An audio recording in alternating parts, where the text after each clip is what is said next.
अब हम आपको भारतीय सेना में भर्ती को लेकर भारत सरकार की एक नई स्कीम के बारे में बताएंगे और स्कीम का नाम है अग्निपथ। इस नई योजना के तहत अब 17.5 साल से लेकर 21 साल तक के युवाओं को सिर्फ 4 साल के लिए सेना में भर्ती किया जाएगा और इन्हें अग्निवीर का नाम दिया जाएगा।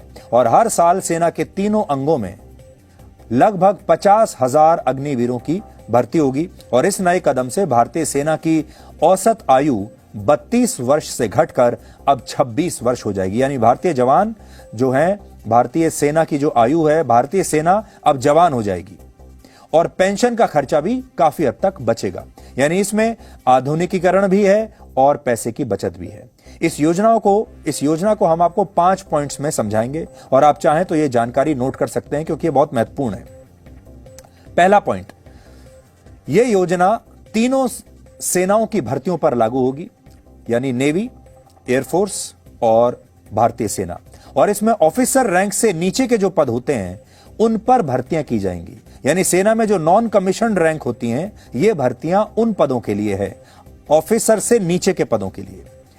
दूसरा पॉइंट यह है कि 17.5 साल से लेकर 21 साल तक के युवा इन भर्तियों के लिए आवेदन कर सकेंगे और इस प्रक्रिया के दौरान जिन युवाओं का चयन होगा वो सिर्फ 4 साल तक भारतीय सेना में अपनी सेवाएं देंगे। यानी सेना में अब जो नौकरी होगी वो सिर्फ 4 वर्षों की होगी और इन 4 वर्षों में शुरुआत के 6 महीने उन्हें ट्रेनिंग दी जाएगी और बाकी के 3.5 साल वो सेना में अलग अलग पदों पर और अलग अलग जगहों पर अपनी जिम्मेदारी निभाएंगे। और जब 4 वर्ष पूरे हो जाएंगे तो इन सैनिकों को रिटायर कर दिया जाएगा। हालांकि सरकार ने यह भी कहा है कि वो सभी सैनिकों को रिटायर नहीं करेगी। हर बैच में 25% सैनिकों को 4 साल के बाद भी सेना में रहकर देश के लिए काम करने का मौका दिया जाएगा। यानी 25% जो सैनिक हैं उन्हें रिटेन कर लिया जाएगा। और आप इसे ऐसे समझिए कि अगर सरकार ने एक बैच में 20,000 सैनिकों की भर्ती की है तो 4 साल के बाद इन 20,000 में से 5,000 सैनिक 4 साल के बाद भी सेना में जारी रखेंगे अपनी सेवाओं को, सेना में रह पाएंगे, उनकी नौकरी बची रहेगी, जबकि 15,000 सैनिक 4 साल के बाद रिटायर हो जाएंगे। तीसरा पॉइंट, रिटायरमेंट के बाद सरकार इन अग्निवीरों को एक अच्छा पैकेज देगी, आर्थिक पैकेज देगी, जिसे आप रिटायरमेंट पैकेज भी कह सकते हैं। इसलिए अब आप ये देखिए कि इन सैनिकों को तनख्वाह कितनी मिलेगी और इनका रिटायरमेंट पैकेज क्या होगा। पहले वर्ष में इन अग्निवीरों को हर महीने 30,000 रुपए के आसपास तनख्वाह मिलेगी, जिसमें से 21,000 रुपए इन्हें नकद मिलेंगे और 9,000 रुपए यानी सैलरी का 30% हिस्सा इनके रिटायरमेंट फंड में जमा हो जाएगा।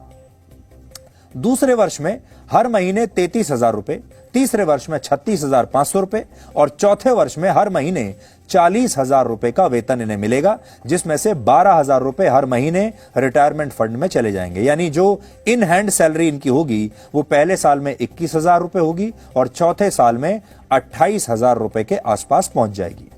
4 साल के बाद सरकार इन अग्निवीरों को रिटायरमेंट के तौर पर एक विशेष आर्थिक पैकेज देगी, जिसे उसने सेवा निधि पैकेज का नाम दिया है। इस सेवा निधि पैकेज के तहत हर सैनिक को रिटायरमेंट के समय 11,71,000 रुपए दिए जाएंगे। इनमें आधा पैसा अग्निवीरों की सैलरी से ही जमा होगा और आधा पैसा सरकार की तरफ से दिया जाएगा। इसके अलावा इस पैसे पर उन्हें ब्याज भी दिया जाएगा, इंटरेस्ट दिया जाएगा। हालांकि इन अग्निवीरों को रिटायरमेंट के बाद पेंशन की कोई सुविधा नहीं मिलेगी। यानी ये जो 4 साल का जो पैकेज है इसमें पेंशन नहीं मिलेगी। चौथा पॉइंट, इस योजना के तहत सेना के तीनों अंगों में हर साल 2 बार भर्तियां होंगी, हर साल 2 बार। और इस साल सरकार ने 46,000 अग्निवीरों की भर्ती का लक्ष्य रखा है और अगले वर्ष से लगभग 50,000 भर्तियां हर वर्ष होंगी। अभी सेना के तीनों अंगों में नॉन कमीशन्ड रैंक्स जैसे हवलदार, नायक और लांस नायक जैसे 1,25,000 पद खाली पड़े हुए हैं। हालांकि इनमें कुछ पद जूनियर कमीशन्ड ऑफिसर्स के भी हैं। इसके अलावा कमीशन्ड ऑफिसर्स के लगभग 10,000 पद सेना के तीनों अंगों में इस समय रिक्त पड़े हुए हैं, जिन्हें सरकार ने अगले कुछ वर्षों में भरने का लक्ष्य रखा है। कुल मिलाकर अगर आप देखें तो भारतीय सेना में इस समय लगभग 1.5 लाख वैकेंसीज हैं। इस समय भारत के पास दुनिया की दूसरी सबसे बड़ी सेना है। चीन के पास 20 लाख सैनिकों की फौज है, भारत के पास 14.5 लाख सैनिकों की फौज है, अमेरिका के पास 13,90,000 सैनिक हैं और रशिया के पास 8.5 लाख सक्रिय सैनिक हैं उनकी सेना में।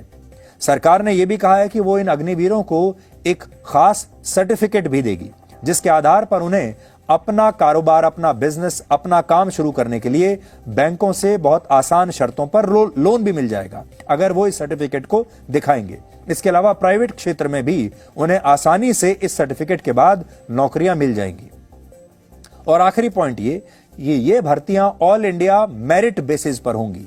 अब तक सेना में अंग्रेजों के जमाने का एक रेजिमेंट सिस्टम चला आ रहा था, जिसके तहत जाति और क्षेत्र के आधार पर सैनिकों की भर्ती हुआ करती थी, जैसे Maratha regiment, Jat regiment, Sikh regiment, Gorkha और राजपूत रेजिमेंट भारतीय सेना में है। ऐसी बहुत सारी रेजिमेंट्स हैं। अब तक इन रेजिमेंट्स में भर्ती के लिए जाति और क्षेत्र को महत्व दिया जाता था, लेकिन अब यह बंद हो जाएगा।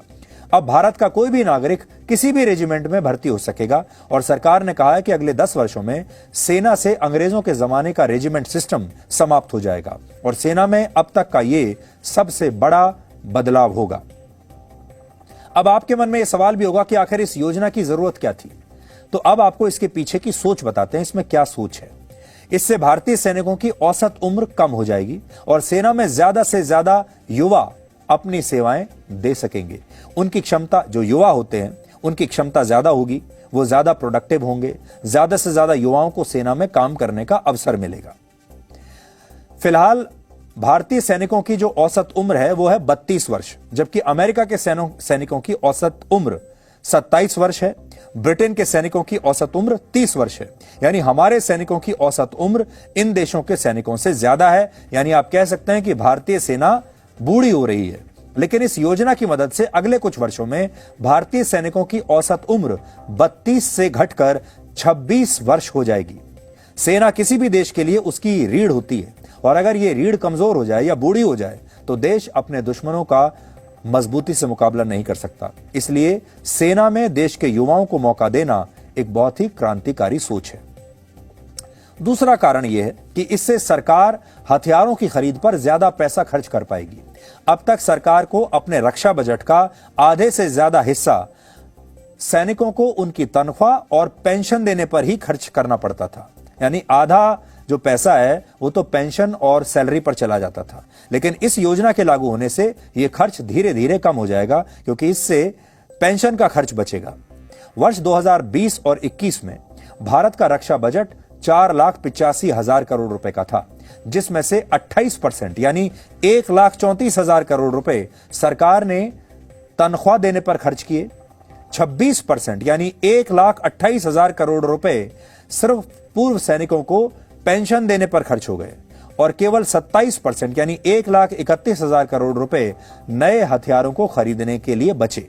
यानी अब आप देखेंगे तो रक्षा बजट का 54% हिस्सा सिर्फ सैलरी और पेंशन पर खर्च हो जाता है, जिससे सरकार चाहकर भी सेना के आधुनिकीकरण पर ज्यादा जोर नहीं दे पाती। लेकिन इस योजना के बाद इस खर्च को, यानी जो पेंशन का खर्च है और तनख्वाहों का खर्च है, इसे कम किया जा सकेगा। आप कह सकते हैं कि सरकार ने इस योजना के तहत काफी कॉस्ट कटिंग की है। हमारे देश में इस समय सरकार 32 लाख पूर्व सैनिकों को पेंशन देती है हर महीने, और पेंशन का यह खर्च one rank one pension scheme लागू होने से काफी बढ़ गया है। तीसरी बात, इससे हमारे देश में हाईली स्किल्ड वर्कफोर्स की उपलब्धता बढ़ेगी। सेना में जो सैनिक होते हैं उनमें अनुशासन तो होता ही है, अनुशासन सीखते हैं, लीडरशिप क्वालिटीज सीखते हैं। इसके अलावा ये सैनिक मुश्किल परिस्थितियों में कैसे काम करना है ये सीखते हैं और ये सब जानते हैं। इसलिए जब सेना का कोई भी जवान हमारे समाज में आकर एक सिविलियन के तौर पर काम करता है तो इससे देश की प्रगति होगी और हाईली स्किल्ड वर्कफोर्स की हमारे देश में उपलब्धता बढ़ जाएगी और हमारे देश के जो है बड़ी संख्या में युवा जो हैं वो भारतीय सेना को करीब से देख पाएंगे।